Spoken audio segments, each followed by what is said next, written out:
পাগল হয়ে গেছো তুমি? বয়স কত তোমার? 2 দিনের প্রেমে বিয়ে করতে চলে আসছো? এই গাধা তুমি! আমি কাঁদতে কাঁদতে রাস্তায় বসে পড়লাম। কান্না ভেজা গলায় বললাম, আমার তুমি ছাড়া কেউ নেই। সোহান, এমন বলো না। একটা মানুষকে চেনার জন্য 3টা দেখা যথেষ্ট। আমাকে তো চেনুই, তাই না? বলো, আমি তোমার বাড়ির এক কোণায় পড়ে থাকবো। আমাকে নাও প্লিজ, প্লিজ বিয়ে করো। সোহানের রাগ তবুও কমল না। সে জিজ্ঞেস করলো, তোমার বয়স কত? 18 হয়েছে? হয়নি, 17 কেবল। বিয়ে করাটা সম্ভব নয়। সম্ভব তো তুমি না বলেছিলে? আমার কথার মাঝখানে সে আবার বলে উঠল, সম্ভব না। কেন সম্ভব না? আমি থামলাম। পরক্ষণে আবারও বলে উঠলাম, আমি এত দূর এসেছি, প্লিজ দেখা করো আমার সাথে। তুমি চলে যাও। আমি কই যাব? কার কাছে যাব? জানো কি হয়েছে? আমার বাবা আরেকটা বিয়ে করেছে, তাও আবার আমারই বান্ধবীকে। আমি প্রচণ্ড ভেঙে পড়েছি সোহান। I need you. অঝরে কান্না করতে লাগলাম ফুটপাতের ধারে বসে। সোহান আমার সেই কান্নাকে তোয়াক্কা করে হিসিয়ে বলল, আর কোনো কল যেন না আসে আমার ফোনে। আমি তোমাকে এই মুহূর্তে ব্লক করে দেব। ওর কথা, ওর শব্দ মনে হচ্ছিল বুকের ভিতরটা যেন ছুরির আঘাতে ক্ষত বিক্ষত হয়ে যাচ্ছে। বড় অসহায় লাগছে নিজেকে এই মুহূর্তে। গোটা দুনিয়ার সবচেয়ে অসহায় লাগছে নিজেকে। আমি অনুনয় করতে লাগলাম, সোহান প্লিজ। সোহানের শক্ত গলা, আমি তোমাকে বিয়ে করতে পারবো না। কেন? এবারও ওপাশ থেকে ভেসে এলো একটা মেয়েলি আওয়াজ, যা আমার গোটা দুনিয়াকে এপর ওপর করে ফেলতে সক্ষম। আমি ভেঙে গুড়িয়ে গেলাম। সেই মেয়েটা বলল, আপনি কার সাথে কথা বলছেন আশিক? কাকে বিয়ে করবেন না? কি আশ্চর্য! কি বলছেন এসব? ফোন আমাকে দিন তো। দিচ্ছেন না কেন? দিন। মেয়েটা সম্ভবত হাতাহাতির পর্যায়ে এসে সোহানের থেকে ফোন নিয়েছে। তারপর হাঁপাতে হাঁপাতে বলল, হ্যালো, কে? আমার কান্না ততক্ষণে থেমে গেছে। বয়সের প্রেক্ষিতে মানুষ বড় হয় না, বড় হতে 2-1টা ধাক্কাই যথেষ্ট। সম্ভবত সেই ধাক্কায় পেজে এসে বসে আছি আমি। বুকের ভিতরটা ছিঁড়ে যাচ্ছে আমার। আমি ভাঙা গলায় সেভাবেই প্রতি উত্তর করলাম, আমি আমি আরাধা। আশিকের সাথে কেমন পরিচয়? আমি চমকে গিয়ে বললাম, আশিক? আশিক কি? আমি সোহানকে কল দিয়েছি। ও সোহান? মেয়েটা রূঢ়ভাবে বলল, এটা সোহানের নাম্বার না, আরাধা ভুল নাম্বারে কল করছেন। এরপর থেকে কাউকে কল দিলে ভালো করে দেখে নিবেন। মেয়েটার কথা বলা শেষ হতেই ওপাশ থেকে সোহান সরি আশিক বলল। সরি আশিক বলল, চিনি না, রং নাম্বার। রং নাম্বার থেকে কল দিয়ে বলেছে বিয়ে করবে। এজন্য আমি বললাম বিয়ে করতে পারবো না। সম্ভবত এই কথাই শান্ত হয়েছে মেয়েটা। আমি শান্ত হতে পারলাম না। ওর ককনাথ পাল্টে যাওয়া যেন আমার বুকের ভিতর তীব্র জলোচ্ছ্বাস সবচল লণ্ডভণ্ড করে ছাড়ল। আমাকে ভেঙে দেওয়ার শেষ অস্ত্রটা এবার মেয়েটা নিজেই চালালো। এই নাম্বারে আর কল দিবেন না আরাধা। আমি রিমি, আশিকের স্ত্রী। আর কিছু শুনতে পেলাম না, শোনার ইচ্ছা দেখালাম না। আলগোছে কেটে দিলাম কলটা। এক হাতের ব্যবধানে আমি 2বার মরে গেলাম। প্রথম মৃত্যু দিল আমার বাবা, দ্বিতীয় মৃত্যু দিল আমার শখের পুরুষ। আমার কান্না থেমে গেল আজীবনের তরে। আমি কেবল শ্বাস নিতে লাগলাম বেঁচে থাকার তাগিদে। অকম্মাত পাশে কে যেন এসে বলল, এগিয়ে দিল পানির বোতলটা। আমি কান্না ভেজা চোখে তাকালাম। জলে আসা চোখে স্পষ্ট পুরুষ অবয় দেখে বিস্মিত এসে বললাম, থ্যাংক ইউ। আমার কৃতজ্ঞতা সূচক বাক্যে তিনি কেমন প্রতিক্রিয়া দেখালেন ঝাপসা চোখে তা দেখতে পারিনি, তবে শুনতে পেরেছি একটা দীর্ঘশ্বাস। সেই দীর্ঘশ্বাসের সাথে তিনি বললেন, আজ একটা মলিন দিন। কান্না করার দিন।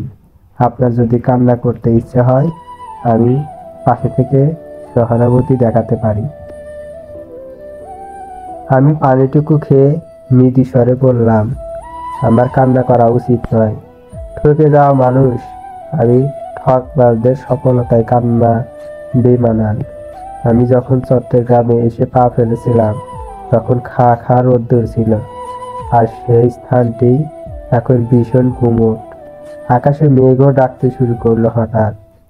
ভদ্রলোক কিছু সময় থেমে ফের বললেন, তাহলে আমি আপনার শ্রোতা হতে পারি? হাহাকারদের বুকে না লুকিয়ে শব্দের উৎস বানান। আমি পাশে থেকে আপনাকে শুনতে পারি। আমি থেমে গেলাম। নত দৃষ্টি তুলে সম্মুখে তাকাতে দেখতে পেলাম প্রচন্ড গতিতে গাড়িগুলো ছুটে যাচ্ছে। সেই সাথে পাল্লা দিয়ে ভারী হচ্ছে আমার মন খারাপের মেঘেরা। দৃষ্টি স্থির রেখে পাশে ব্যক্তিদের কাছে জানতে চাইলাম, আপনার মন ভালো আছে? না। কেন? আমার বাবা মারা গেছেন। আপনার কেন মন ভালো নেই? গতকাল আমার বাবা মারা গেছেন, আর আজ প্রেমিক, এজন্য। সত্যি? অবিশ্বাস্য কণ্ঠ তার। উত্তর দেওয়ার বিশেষ প্রয়োজন বোধ করলাম না। বুকের ভিতর জমাট বাঁধতে থাকা মেঘেরা কালো রঙে আচ্ছাদিত হয়ে গেছে। কান্না ভরা জমে গেছে চোখের কোটরেই। কি আশ্চর্য! এরা না শোকাচ্ছে আর না গড়িয়ে পড়ছে। স্থির হয়ে যাওয়া কারণ খুঁজে পেলাম না। আমার নিশ্চয়তায় ভদ্রলোক টের পেলেন আমি উত্তর দেব না এই প্রশ্নে। তিনি প্রসঙ্গক্রমে জিজ্ঞেস করলেন, আপনি কি করে বুঝলেন আমার মন খারাপ? আমি মলিন হাসলাম। একজন ভেঙে পড়া ব্যক্তি অন্যের ভাঙন দেখতে পারে, এগিয়ে আসে, কাঁধে হাত রেখে ভরসা জোগায়। আপনি আমার ক্ষেত্রে তেমনটাই করলেন। বাবার জন্য মন খারাপ ভীষণ। তা ঠিক, একটু মন খারাপ করবেন না। নিয়মিত এড়ানো সম্ভব, নিয়তি এড়ানো সম্ভব। এখন আমার নিয়তিতে যদি মৃত্যু থাকে, এই মুহূর্তে একটি গাড়ি আচমকা অ্যাক্সিডেন্ট করে আমার উপর এসে পড়বে। ভদ্রলোক চমকে গিয়ে বললেন, পাশে তো আমিও আছি। আমার মৃত্যু আপনার সাথে হওয়ার সম্ভাবনা আছে। আমি এত দ্রুত মরতে চাই না। আমার কাঁধে অনেক দায়িত্ব। আমি ধীরে ধীরে শান্ত হয়ে উঠেছি। হেসে উঠলাম মৃদু স্বরে, আপনার কিছু হবে না। আমার মনে হচ্ছে আপনার নিয়তি অনেক সুন্দর। আমি তাকালাম লোকটার দিকে। লোক বললে ভুল হবে। কণ্ঠের গাম্ভীর্যের সাথে মুখটা ঠিক মিলছে না। বয়সের আন্দাজে এক দৃঢ় প্রতিই যুবক। গায়ের রং ঈষৎ তামাটে। চোখ দুটো বেশ সুসুরু ও আইব্রু আইলাশ ঘন। দেখতে কি আকর্ষণ! একদম হা করে তাকিয়ে থাকার মতো সুদর্শন সে। আমি হা হয়ে তাকিয়ে থাকতে পারলাম না। আমার বর্ণামতো একটা মালবাহী ট্রাক ঠিক আমার সামনেই অ্যাক্সিডেন্ট করলো।